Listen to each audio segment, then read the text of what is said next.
Welcome back, everybody, to Studio Talks. I am Bogomai Kale, and I'm here to review some interesting studio equipment. Today, I got my hands on the Aokeo AK-60 condenser microphone to do a review. Now, I get a lot of weird things that I either have to repair or fix or test and stuff like that, and the company that I'm currently working for has sent me this microphone just to see is it good, is it worth buying, and etc. etc. So I have a few opinions about this microphone since I was using it for like a little bit in the past week and a half just to do some of my audio projects and stuff like that. And I had like a few problems that I had with it and a few things that I think they got right. First of all, let's start off with this thing. This is a condenser microphone, and on top of that, it's USB powered. So you plug it in straight to your computer and you can use it. Cool thing about this is that you do not need an audio interface, you do not need a mixer, you don't need anything to power this thing. You plug it in and it can go. The cool thing about that is that because of those kind of pros that it has, anybody can really just get into audio. You can just pick this thing up, plug it in, and you can start recording whatever you want to do when it comes to things like podcasts, if it comes to things like audio recording and instrument recording and stuff like that. Pretty cool. And some of the sets come complete with either a boom mic or boom mic stand, or the one that I got, it came with like a little bit of a base plate, so I kind of have to hold it like this when I'm talking. So like I said, that's pretty cool that you can do that, and you get pretty cheap gear that comes with it depending on what you buy. But let's talk about what comes in the box. When you get the box, you get the microphone as it is, and you get a USB cable and a user manual that is packaged really nicely. So the packaging of this thing, 10 out of 10, like, doesn't come better. Nice big box, nice big case, will arrive to you safely.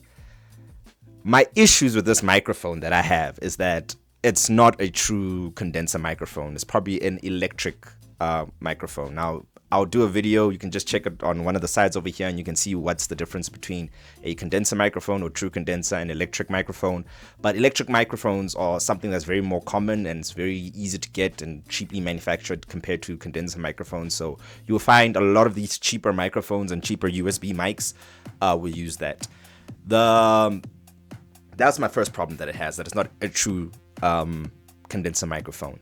The second thing that I have is that there's no volume control on the microphone at all. So you can't adjust the gain of how much you're getting going into the software versus what you're getting out. So as you plug it in, that's what you're going to get. And then when you try to adjust it, it doesn't adjust the gain of the microphone. It kind of adjusts the overall volume of the microphone, which if you still have like noise problems or anything like that, it will still actually like bleed through into the microphone. So I live in quite a somewhat quiet neighborhood, but I'm sure you can probably hear through the microphone the birds chirping and the guy who's mowing the lawn outside. So it's not necessarily good if you want to have things where like it's really loud, you want to bring the volume down, and then you want to edit it like that. And then you're going to have distortion if you are performing very loud in this microphone. So if, for instance, if you're going to be recording things like loud guitars or drums or very loud vocalists, the distortion will still come through even if you adjust the volume levels on the microphone. But some of the things that I do like about the microphone, because I'm not that much of a negative person, it does feel good in the hand. It's quite heavy. It's mostly because of this base plate that's made from cast iron, but it does feel heavy. But here's a very noticeable issue about this microphone: the resonance that this thing comes in. Let me just show you. I'm gonna just tap the microphone and you see what I'm talking about. Hear this.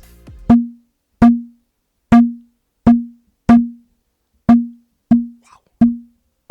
No.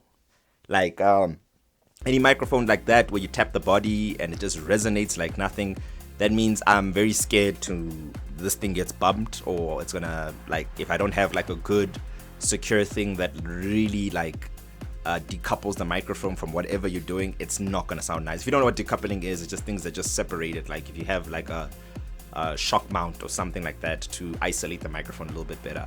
So any jitters, taps, or whatever like that will translate into the microphone and it will bleed through.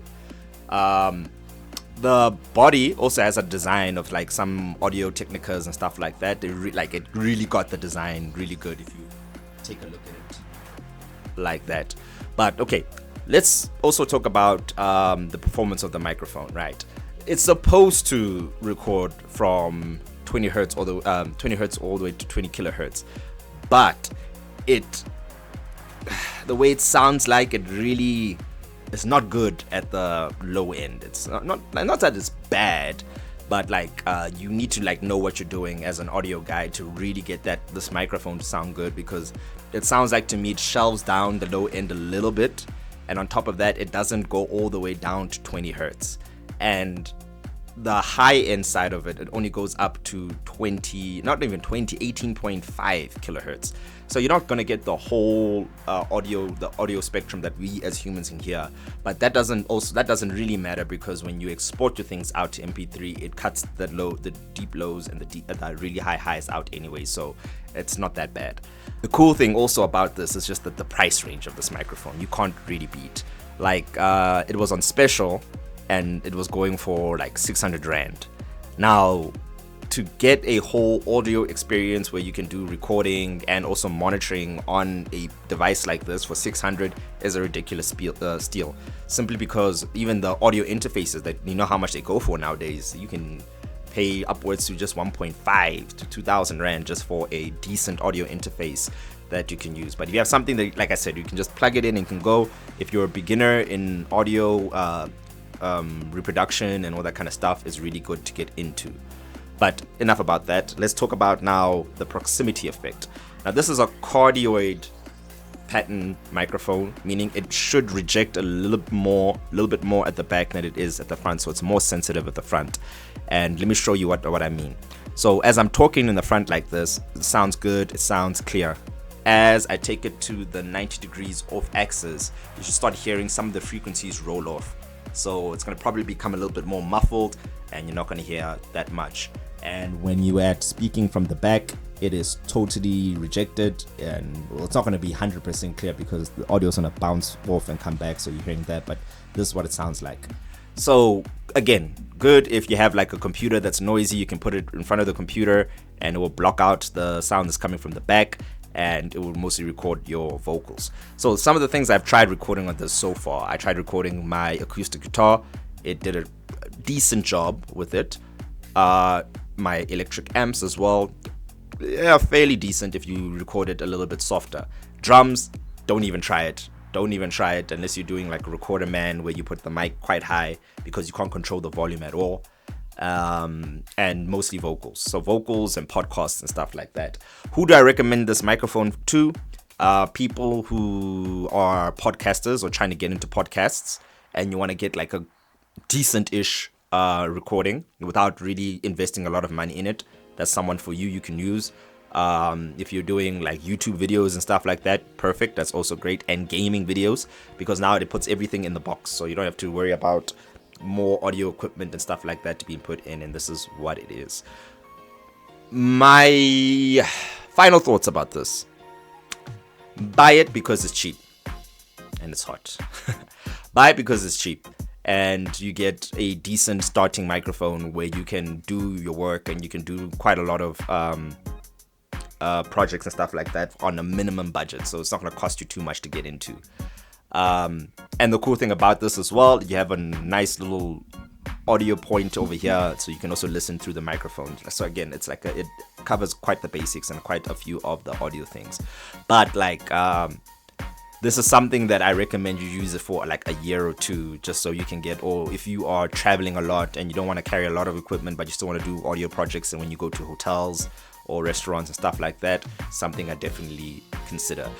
Overall, I'll give this a decent 6 out of 10, 6 to high 7, because of what I have used. I've used worse microphones than this to do some of my recording, so yeah, it's not that bad.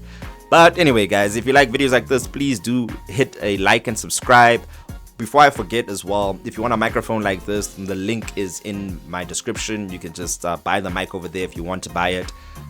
It's just going to help to support the channel out as well, because I get a little bit of a kickback on commission for every time you buy this microphone. So it helps me out. You get a nice microphone, company gets happy, we're all happy and stuff like that. But anyway, please do enjoy this and have a blessed day. I'll check you next time. Peace.